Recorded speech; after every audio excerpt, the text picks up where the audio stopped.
दात बळी टिकले आपल्या सोबत आहे. स्लो मो कर म्हणायला सांगितले तर ह्यांनीच हळू हळू हळू चालले. 1547 व्ह्यूज, 2 मिलियन. कुठून झाली या सगळ्याची सुरुवात? अरे बापू, म्हणजे तिथं पण व्ह्यूज वगैरे यायला लागले आणि जवळपास मला असं वाटतं की 20,000 फॉलोअर्स झाले असतील. टिकटॉक बॅन आता तर सुरुवात झाली होती. मी थिएटर आर्टिस्ट आहे, मग अशा फालतू रील्स करायच्या का? आजपर्यंत अख्खं गाव माया वावरात हागून गेलं. हे धंदाच मला माहित नव्हता की रे, की नाही रील्स गोष्ट फालतू नाही, कारण ही गोष्ट आपल्याला लोकांपर्यंत पोहोचवते, म्हणजे या गोष्टीमध्ये काहीतरी दम आहे. आपण केलेल्या गोष्टीचं फळ हे नक्कीच मिळतं. तर घरच्यांना तेच वाटत होतं की बघ 3-4 वर्षामध्ये पोस्ट काढू शकशील, ते नाही झालं तर ग्रामसेवक तलाठी तरी होशील. इन्कम कुठं आहे? उद्या लग्न केल्याच्या नंतर मग बायकोला जर काही हवं असेल, साधा पावडरचा डब्बा मागितला तर मग त्यासाठी पैसे कुठून येणार? क्रिएटर लोकांना बराच पैसा मिळतो, त्यात जो आनंद नाही तो नाटक करून मिळतो. तर लोकांनी म्हणलं पाहिजे की नाही, नाटक करून इथपर्यंत आलाय, समजा काही नाही झालं तर नाटकामुळे वाया गेलाय, म्हणजे नाटक असलंच पाहिजे. म्हणजे माझी स्वतःची आई जर माझा कंटेंट बघू शकते, म्हणजे कोणाची आई बघू शकते की आपली जेव्हा प्रामाणिकपणे मेहनत असते, आपण जी गोष्ट करालो, आपण जी मेहनत घेत आहोत, त्याचं फळ मिळवण्यासाठी बाकी लोक पण काम करतात.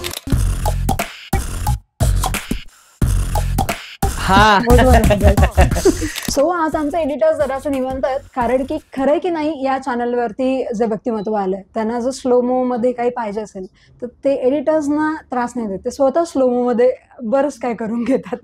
दान Marathwada web series fame Nagesh म्हणजे बळी टिकले आपल्या सोबत आहे, ज्यांना नाना म्हणून पण ओळखतात. Hello, how are you?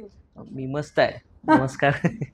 मला आठवतीये का ही रील? म्हणजे मी प्रोफाईल जेव्हा गो थ्रू केली, स्लोमोची एक रील आहे आणि ज्याला मला वाटतं पहिल्यांदा 1000मध्ये व्ह्यूज आले होते, इफ यू रिमेंबर. बरोबर बरोबर. कारण ती रील नानाची होती आणि मला असं वाटलं की हा एक कंटेंट होऊ शकतो की नाना सांगायले की बापू मै स्लो मो कर, आणि स्लो मो कर म्हणायला सांगितले तर ह्यांनीच हळू हळू हळू चाललेत. कारण काय की एडिटच माहित नाही अशी गोष्ट होती ती, आणि तो कंटेंट केला होता, पण तेव्हा त्याला तेवढे व्ह्यूज आले नव्हते. पण मला वाटतं की 1547 व्ह्यूज, 2 मिलियन्स, लाईक खूप मोठी जर्नी आहे, खूप मोठा प्रवास आहे. कुठून झाली या सगळ्याची सुरुवात आणि कसा झाला हा सगळा प्रवास? याची सुरुवात जवळपास मला वाटतं की 2017-18च्या दरम्यान झालेली. मी मुळात थिएटर करतो आणि थिएटर करायचो, आणि मग तेव्हा टिकटॉक वगैरे होतं, आणि टिकटॉक असल्यामुळं मला असं वाटलं की बाकीचे लोक एवढे फॉलोअर्स वगैरे कमवत आहेत, स्टार होत आहेत, टिकटॉक स्टार, तर मग आपण कंटेंट करायला पाहिजे. तर मग सुरुवातीला तेव्हा माझ्याकडे स्वतःचा कंटेंट नव्हता, तर मग मी कधी कधी काय करायचो, कॉपी करायचो कंटेंट किंवा लिपसिंग वगैरे करायचो. आणि मग नंतर हळूहळू कळाले की मला की आपल्याला जे ऍक्टिंग स्किल जमतं ते आपण यूज करू, कदाचित कॉमिक होऊ शकतं, लोकांना आवडू शकतं. म्हणून मग मी टिकटॉक वरती करायला लागलो. आणि मग टिकटॉक वरती करायला लागलो तर मग बऱ्याच रील रन करायला लागल्या, म्हणजे तिथं पण व्ह्यूज वगैरे यायला लागले, आणि जवळपास मला असं वाटतं की 20,000 फॉलोअर्स झाले असतील. TikTok ban, correct, TikTok ban. आणि मग मी म्हणलं यार आता तर सुरुवात झाली होती, एवढं कमवलं होतं आणि अचानक म्हणजे सगळं टिकटॉकच बॅन झालं, आणि मग म्हटलं आपण नाही करायचं आता. मग थांबवलं, मी काही केलंच नाही त्यावेळेला. आणि मग नंतर मग परत मित्र वगैरे जमले, अजून वाटलं की आपल्याकडे वेळ आहे तर मग आपण करू शकतो इंस्टाग्रामवरती. तर मग जे लोक टिकटॉक वरती होते ते मला वाटतं जास्तीत जास्त लोक इन्स्टावरती आले, आणि मग इन्स्टावरती त्यांच्या रील बघायला लागलो. राहुल दादा आहेत, राहुल दादाचा मी फॅन आहे, तर मी त्यांच्या रील बघायचो. तर मग मला वाटलं की मग आपण कदाचित अशा रील्स बनवायला पाहिजे, आणि मग मी हळूहळू इन्स्टावरती रील बनवायला लागलो. सुरुवातीला कॉपीज कंटेंट आहेत, मला असं वाटतं की बरेच दुसरेचे कंटेंट आहेत, मी फक्त त्याला मॉडिफाय करायचो, म्हणजे काहीतरी इम्प्रोवाइज करायचो आणि मग करायचो. तर इम्प्रोवाइज करायचो आणि मग ते सादरीकरण करायचो. मग त्यावेळेला जास्त व्ह्यूज नव्हते, म्हणजे मला या गोष्टीचा अभ्यास नव्हता किंवा लोकांना काय आवडते ते माहितीच नव्हतं. फक्त मी काय की एक छंद, आवड म्हणून करायचो आणि टाकायचो. तर मग नंतर मी एक नाटकासाठी मी नांदेडला होतो. टकले रे टकले नावाचं नाटक होतं. माझा मित्र सुदाम सुदामने लिहिलेलं होतं आणि त्याच्या प्रॅक्टिससाठी मी नांदेडमध्ये होतो. आणि प्रॅक्टिसच्या दरम्यान मग मी सुदामला म्हणलं की माझ्याकडे कंटेंट आहे, आपण करू. तर मग सुदाम म्हणजे सुदाम प्रॉपर थिएटर आर्टिस्ट आहे, तो रायटर आहे, डिरेक्टर आहे, एकांकिका वगैरे लिहितो आणि त्याच्या एकांकिकेला प्राईज वगैरे आहे. तर मग सुदामच्या मनात सुरुवातीला होतं की नाही, आपण नाटकवाले आहोत, आपण अशा रील्स करणं बरोबर नाही. आणि मला पण वाटायचं बरं सुरुवातीला की नाही, मी थिएटर आर्टिस्ट आहे, मग अशा फालतू रील्स करायच्या का, असा विचार डोक्यात असायचा. पण नंतर समजलं, म्हणजे आता रिसेंटली समजलं की नाही, रील्स गोष्ट फालतू नाही, कारण ही गोष्ट आपल्याला लोकांपर्यंत पोहोचवते, म्हणजे या गोष्टीमध्ये काहीतरी दम आहे. तर मग सुरुवातीला त्यावेळेला मग मी सुदामला म्हणलं की आपण एक रील करू. आणि मग आम्ही दोघांनी एक रील केलेली होती, ती उगन हवं माय, नांदेड काळेच आहे आपलं, देऊ का. तर ही रील एवढी व्हायरल झाली, अख्ख्या नांदेडनं व्हायरल झाली. बरेच लोक, जे लोक पुण्यात असतील, मुंबईमध्ये असतील, सगळ्यांच्या स्टेटसला होती आणि खूप जणांचे मेसेज वगैरे आले. आणि तेव्हा फक्त फॉलोअर्स होते माझे 957. अच्छा. आणि ती रील माझ्या अकाउंटवरून व्हायरल नाही झाली, माझ्या अकाउंटवरून फक्त 2000च व्ह्यूज होते. तर एक DJ राजा म्हणून चॅनल होतं आणि नांदेडचं एक चॅनल होतं, तर त्या चॅनलवरून रन झालेली होती. आणि लोक मग ते शोधायला लागले की हे पोरं कोण आहेत, म्हणजे जे दिसायले व्हिडिओ तर हे कोण आहेत. आणि मग बरेच लोक, म्हणजे आता काही जणांना माहिती असतं की हा आपला मित्र आहे, तर मग त्यांनी सांगायचे की हा माझा मित्र आहे, हा माझा मित्र आहे. तर मग त्यांनी तिथं काही जण काय करायचे की मला DM करायचे, भाऊ ही जी रील आहे ती तुझी आहे का, तुझी ही ओरिजिनल आयडी आहे का. कारण का की त्यांना असं वाटतंय की सगळ्यांच्या स्टेटसला हा व्हिडिओ आहे आणि इथं अकाउंटला बघितलं तर फॉलोअर्स 957. तर मग ते संभ्रमात असायचे की कदाचित हे अकाउंट फेक आहे का असं. तर ती रील एक व्हायरल झाली होती. काय फिलिंग होतं त्यावेळेचं? खूप आनंद झाला, खूप म्हणजे खूपच आनंद. म्हणजे असं वाटलं की यार, म्हणजे एवढं लोकांना आवडते असं झालं. आणि मग आम्ही नंतर लगेच रील्स, नंतर न्यू कंटेंट क्रिएट करायला लागलो आणि त्यावेळेला सगळे कंटेंट लोकांना आवडायला लागले. मग मोटिवेशन मिळालं तिथपासून? म्हणजे त्या रील पासून. आणि आता पण आता बरेच लोक आहेत, उगन हो माय म्हणलं का हा नांदेडचा आहे म्हणून ओळखतात, कारण सगळे नांदेडचे लोक सहज बोलताना हा शब्द प्रयोग करतात, उगन हो माय असं. म्हणजे हे सहजासहजी नाही किंवा हे सोपं नाही. हो, कारण तो कंटेंट होता आणि त्या कंटेंट मुळेच आज मी इथं आहे. त्यामुळे वेल, या सगळ्याची जेव्हा सुरुवात झाली, काय म्हणाली फॅमिली? त्यांना काय माहिती होत्या याच्यातल्या गोष्टी? किंवा नंतर जेव्हा की बळीचे घरचे आहेत म्हणून बोलायला लागले असतील, फॅन्स भेटत असतील, त्यावेळेला बदललेली परिस्थिती, कसं झालंय सगळं? म्हणजे आता मी थिएटर करणार आहे म्हणून तर घरी सांगितलं होतं आणि मग त्यांनी संमती पण दिली होती.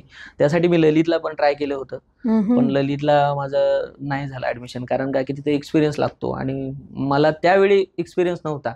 मग मी मुंबईचा पण फॉर्म भरला होता, पण मला असं वाटलं की मग मुंबईला जाण्यापेक्षा मग आपल्या इथं नांदेडला आहे स्वामी रमण तीर्थ मराठवाडा विद्यापीठात ड्रामा डिपार्टमेंट आहे. तर मग मी तिथं रामचंद्र शेळके सर असल्यामुळं मी तिथं ऍडमिशन घेतलं होतं. तर मग घरच्यांना माहित होतं की हा थिएटर करतोय, मग 2 वर्ष कम्प्लीटही झालं, तर मग त्यांना माहित आहे की यात करिअर करणार आहे. आता ह्या थिएटरमध्ये काय आहे की ही अनिश्चित क्षेत्र आहे. मी तेच विचारणार होती. कारण थिएटर करायचं म्हटलं की मला असं वाटतं सगळ्यात पहिले कमर्शियली आपण जो विचार केला, पॅशन जराशी बाजूला ठेवून, तर जराशी धाकधूक घरच्यांच्याही मनात असते आणि जे मुळात ज्यांना स्वतःला थिएटर करायचं त्यांना आवड असली तरी पण त्यांच्याही मनात हे येतच असतं. बरोबर. तर घरच्यांना तेच वाटत होतं की बघ, तू नाटक करणार आहेस तर मग नाटकात पैसा किती आहे, याच्यामध्ये करिअर किती आहे आणि तू सक्सेस किती होशील, कारण मी ग्रामीण भागातला. आणि मग ही विचारधारा असते खेड्याकडच्या आईवडिलांची किंवा तिकडल्या लोकांची, आमच्या मराठवाड्यातल्या लोकांची, किंवा ही गोष्ट थोडीशी कमी समजली जाते आताही. तर मग त्यांना वाटायचं की मग यात करिअर नाही, मग किती दिवस तू नाटक करणार आहेस, मग त्यासाठी तू काहीतरी अभ्यास कर, MPSCचा अभ्यास केलास तर कदाचित तू 3-4 वर्षामध्ये पोस्ट काढू शकशील, ते नाही झालं तर ग्रामसेवक तलाठी तरी होशील. तर अशी विचारधारा होती त्यांची. आणि मग मी त्या काळामध्ये मी सांगून टाकलं की मी नाही करत, मी केलं तर थिएटर करेन आणि हीच गोष्ट करणार. मग नंतर मग थिएटर करत असतानाच मग हा सोशल मीडियावर प्लॅटफॉर्म आहे म्हणून मग मी काय केलं की व्हिडिओ बनवायला सुरुवात केली. मग सुरुवातीचे व्हिडिओ जेव्हा पाहत होते, म्हणजे जेव्हा मी व्हायरल नव्हतो, लोक ओळखत नव्हते, तेव्हा मग घरचे म्हणजे आई असतील, पप्पा असतील, तर मग पप्पा म्हणायचे, मग हे असे व्हिडिओ किती दिवस बनवायचे, याच्यात फायदा काय, इन्कम कुठं आहे, उद्या लग्न केल्याच्या नंतर मग बायकोला जर काही हवं असेल, तिनं साडी मागितली, कुठून साधा आणणार? पावडरचा डब्बा मागितला, तर मग त्यासाठी पैसे कुठून येणार. मग त्यासाठी काहीतरी जॉब कर किंवा तू अभ्यास कर. म्हणजे माझं पाठांतर वगैरे चांगलं असायचं आणि हुशार होतो, तर त्यामुळे मग पप्पांना वाटायचं की तू 1-2 वर्ष जरी अभ्यास केलास तर किमान ग्रामसेवक तलाठी तरी होतोस. तर मग त्यांनी म्हणायचे मग तू अभ्यास कर. तर मग ह्या गोष्टी होत असताना मग आपल्या आजूबाजूचे लोक असतील, मित्र असतील किंवा पाहुण्यातले लोक असतील, तर मग किती दिवस हे फालतूपणा. आणि काही काही मित्र पण होते की ते मित्र म्हणायचे हे फालतूपणा बंद करावं, काहीतरी काम करावं. मग आता त्यांना माहित आहे की मी थिएटर करतो, मग तुम्ही ऑडिशन द्यावं. ऑडिशन दिलं तर मग फिल्मला कामं मिळतील, पण फिल्मला कामं मिळणं तेवढं सोपं नाही हे त्यांना माहित नाही. तर मग हे असे सल्ले द्यायचे किंवा टोमणे मारायचे, बऱ्याच गोष्टी व्हायच्या. कसं गेलं हे सगळं हँडल त्यावेळेला? म्हणजे मी तेवढं गोष्टी लक्षातच घ्यायच्या नाही, कारण का की माझं ठरलेलं होतं की आपण थिएटर करणार आहे.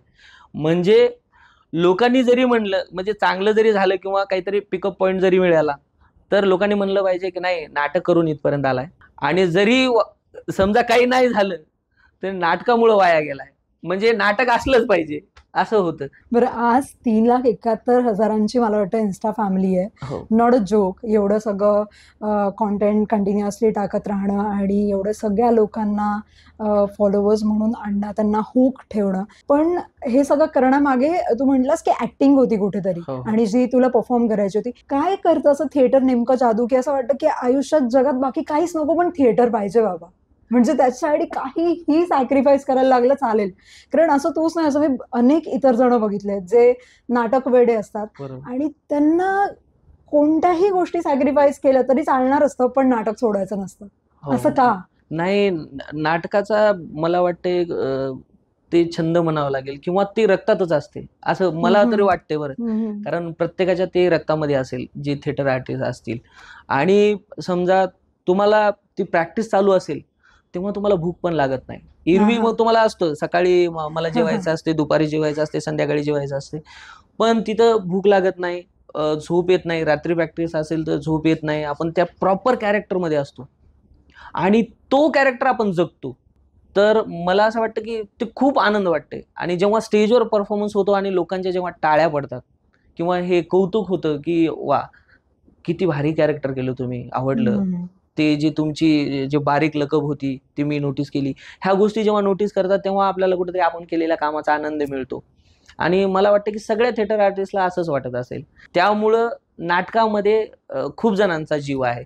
म्हणजे आता बरेच लोक फिल्म करत असतील किंवा सोशल मीडियावर कंटेंट क्रिएट करत असतील, सध्या नाटक नाही करत असतील, पण मुळात त्यांचा सगळा जीव नाटकात आहे. म्हणजे त्यांना असं वाटतं की समजा इकडं एवढी प्रसिद्धी मिळत असेल किंवा एवढा फेम आहे, तरीही पण किमान वर्षातून एखादी एकांकिका किंवा एखादं नाटक करायला पाहिजे असं वाटतंय. हा. म्हणजे नाटक फक्त प्रसिद्धीसाठी नाहीये, नाही. कारण इथे प्रसिद्धी मिळाली तरी पण नाटक करावं हा. अशी ओढ असतेच. बरोबर. म्हणजे आता एवढं फेम मिळून, एवढा पैसा मिळून, समजा क्रिएटर लोकांना बराच पैसा मिळतो, तर त्यात जो आनंद नाही तो नाटक करून मिळतो.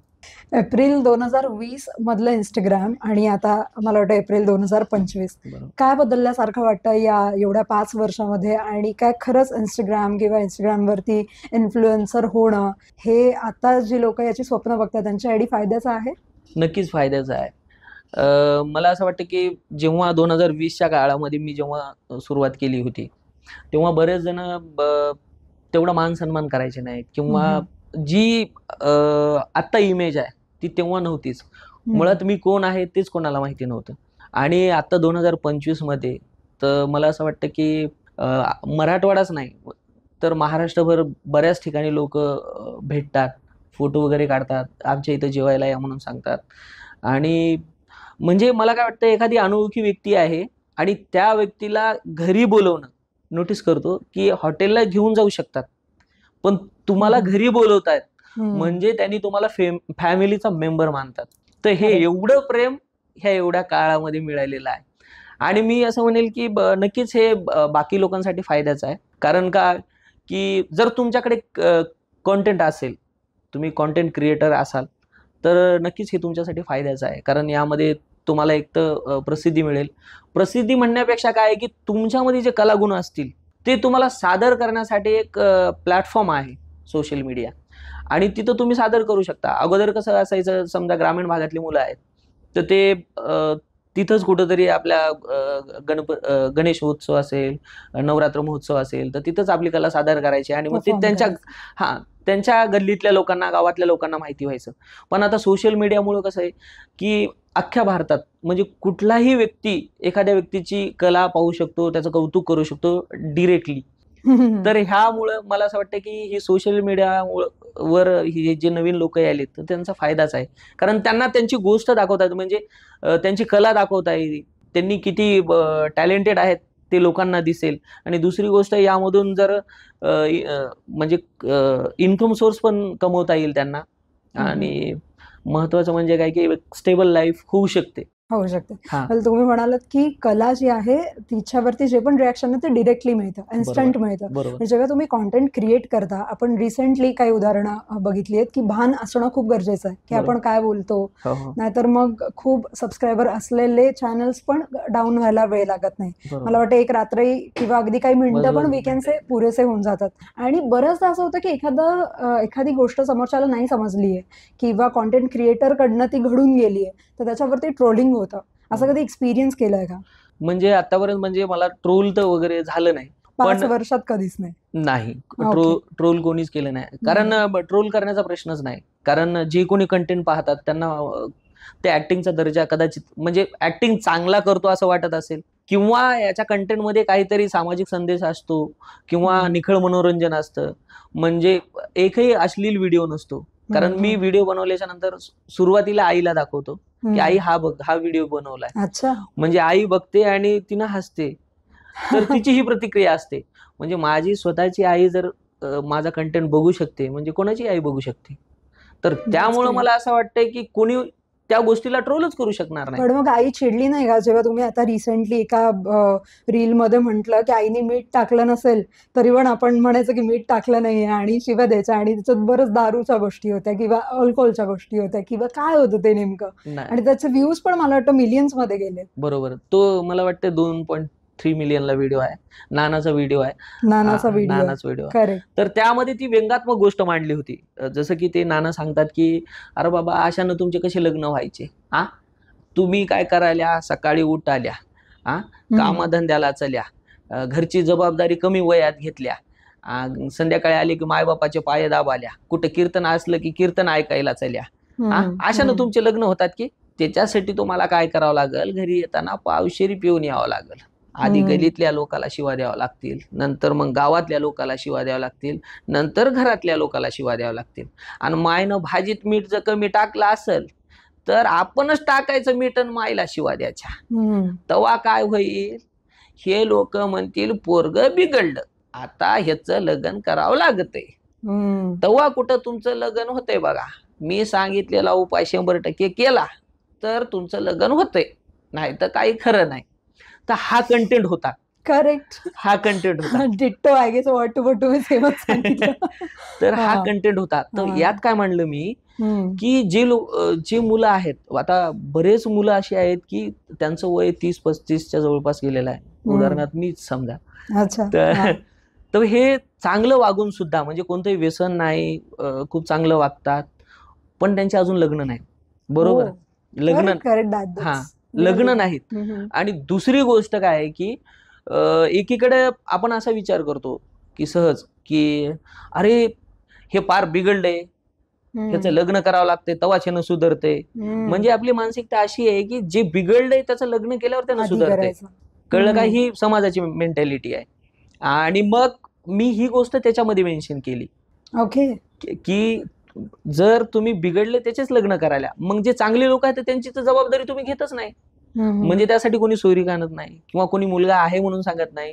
कारण का, एक त्याच्याकडे सरकारी नोकरी नाही, फक्त एक मायनस पॉईंट म्हणजे काय की सरकारी नोकरी नाही. तर ही गोष्ट त्याच्यामध्ये उपहासात्मक पद्धतीने मांडली होती मी, की व्यंगात्मक पद्धतीने, की त्याच्यात असा उद्देश नव्हता की तुम्ही दारू प्या, पण हे समाजाची जी मेंटॅलिटी आहे ती दाखवायची त्याचं होती मला. चित्रीकरण होतं हा फॉरवर्ड. मग काही जणांना तो विनोद वाटला असेल, काही जणांना जे समजदार असतील त्यांना समजलं असेल की मला काय म्हणायचंय. तर ह्या ज्याला गोष्टी सार्केझम कळतं. हा पण काही जणांना समजलंच नाही, तर त्यांचं म्हणणं असतं, नाना तुम्हाला आजपर्यंत आम्ही खूप चांगलं समजलं होतं, आणि तुम्ही असं तुम्ही बोलले. असं सांगताय, काय म्हणता, मुलांना चुकीचा मार्ग दाखवताय.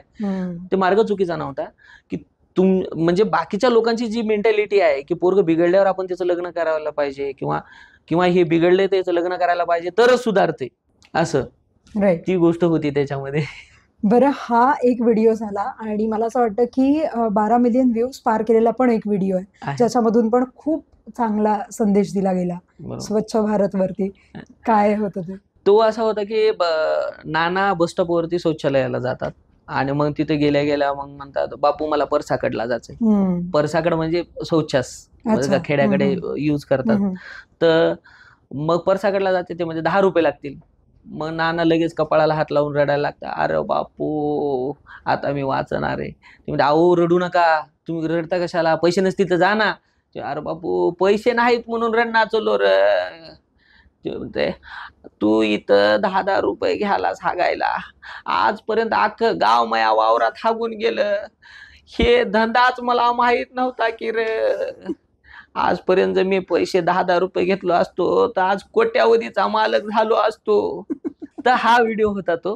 आणि हा रिलेटेबल व्हिडिओ आहे, कारण का की जेव्हा म्हणजे आता स्वच्छ भारत मिशन सुरू झाले आणि शौचालय वगैरे सगळीकडे झालेत, पण अगोदर जेव्हा नसायचे तेव्हा माणसं खेडोपाडी सगळे उघड्यावर बसायचे किंवा कोणाच्या शेतामध्ये असायचे, तर मग तिथं पैसे नव्हते.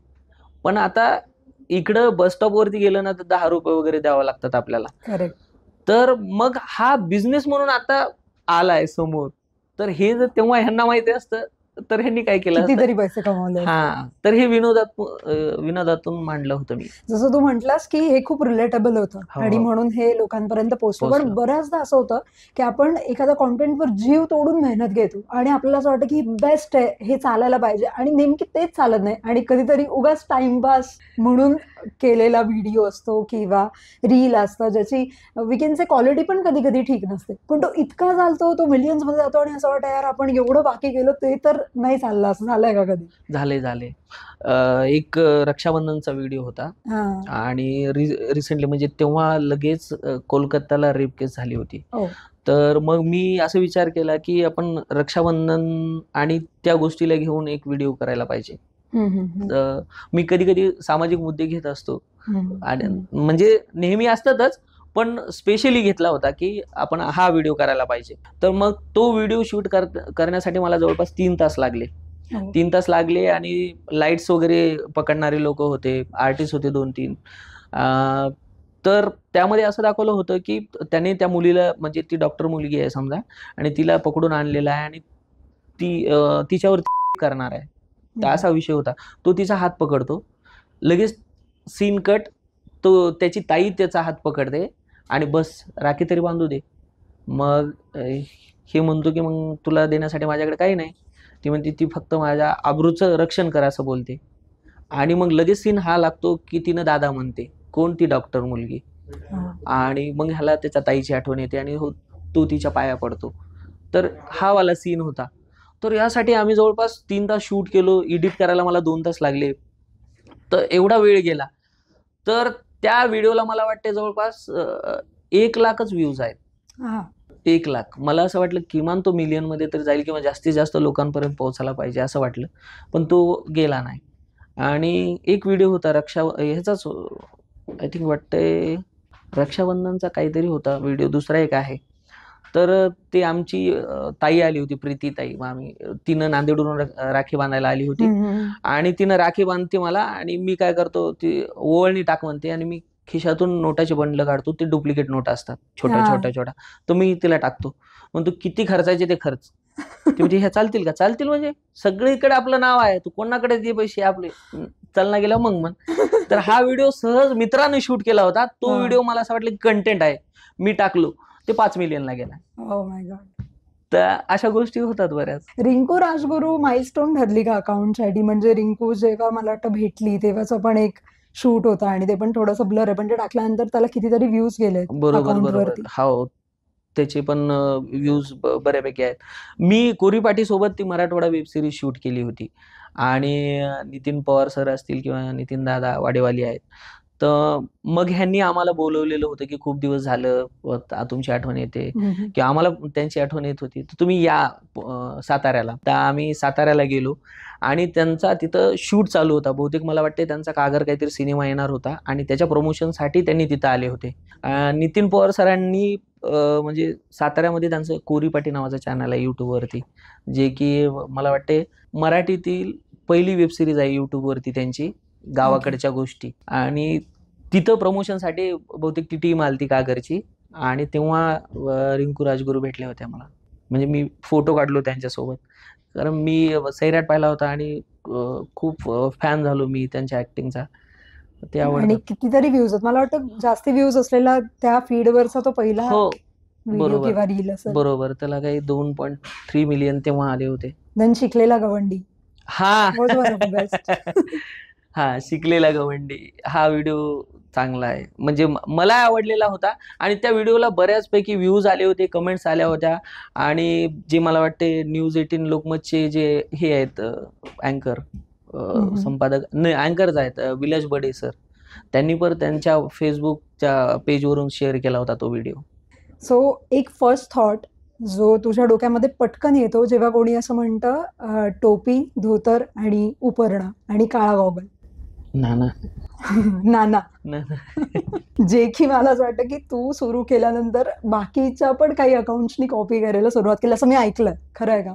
हो म्हणजे बरेच लोक आहेत की त्यांनी आता नाना कॅरेक्टर सुरू केलेला आहे आणि चांगली गोष्ट वाटते नाही का, की ह्या कॅरेक्टरची कॉपी होते म्हणजे त्या कॅरेक्टरमध्ये किती दम असेल असं आपल्यालाच गर्व म्हणजे अभिमान वाटायला लागतो की हा यार हे करतोय ते लोकांना आवडते किंवा ह्याचे फॅन आहेत लोक. तर अशा गोष्टी आहेत. एक अशी गोष्ट जी या सगळ्या प्रवासामध्ये तू शिकलायस आणि तुला शेअर करायला आवडेल आणि हे विचारायला आवडेल सगळ्यांना, खरं आहे की नाही, जे आपल्या चॅनलचं नाव आहे. मला एक गोष्ट शिकायला मिळाली ह्या गोष्टी म्हणजे ह्या सगळ्या प्रवासामध्ये, की आपली जेव्हा प्रामाणिकपणे मेहनत असते, खूप प्रामाणिक, म्हणजे त्याच्यामध्ये तसूभरही स्वार्थ नसतो किंवा बेईमानी नसते, तेव्हा आपण जी गोष्ट करायलो, आपण जी मेहनत घेत आहोत त्याचं फळ मिळवण्यासाठी बाकी लोक पण काम करतात. जसं शाहरुख खान म्हणतात नाही का, की किसी चीज को अगर शिद्दत से चाहो तो पूरी कायनात असं मला नाही की कोशिश में जुट जाती है. हा अगदी बरोबर, असं मला वाटते माझ्या बाबतीत तरी. कारण का की मला असं वाटतं की माझ्यापेक्षा भारी आर्टिस्ट आहेत, थिएटर आर्टिस्ट आहेत, खूप चांगली ऍक्टिंग करणारे आहेत, पण त्यांच्याकडे कदाचित लोकांपर्यंत ते पोहोचले नाहीत. बरोबर आहे, किंवा त्या गोष्टीमध्ये त्यांची प्रामाणिकपणे मेहनत नसेल असं मला वाटते. बरं किती घेतात मेहनत ती त्यांना माहीत, पण मला असं वाटतं की त्यांची म्हणजे आपण जर प्रामाणिक मेहनत घेतली तर हे कोणी ना कोणीतरी बघणारं असतं आणि या गोष्टीचं आपण केलेल्या गोष्टीचं फळ हे नक्कीच मिळतं. तर मी असं विचारू शकतो की खरं आहे का नाही. आणि मला आता एक प्रश्न विचारायचा आहे, खरं आहे की नाही, तुझं जे नाव आहे बळी, बऱ्याचदा असं होतं कॉन्टेंट क्रिएटर काहीतरी वेगळं नाव ठेवतात, तर हे खरंच खरं आहे की नाही? नाही, हे नाव खरंच आहे, खरंच आहे. मला बऱ्याच जणांनी सुरुवातीला पण विचारले की तुमचं नाव बळीच आहे का? म्हणलं हो बळीच आहे. म्हणजे तुमचं नाव वेगळं आहे. मी म्हणलं माणूसच वेगळा आहे.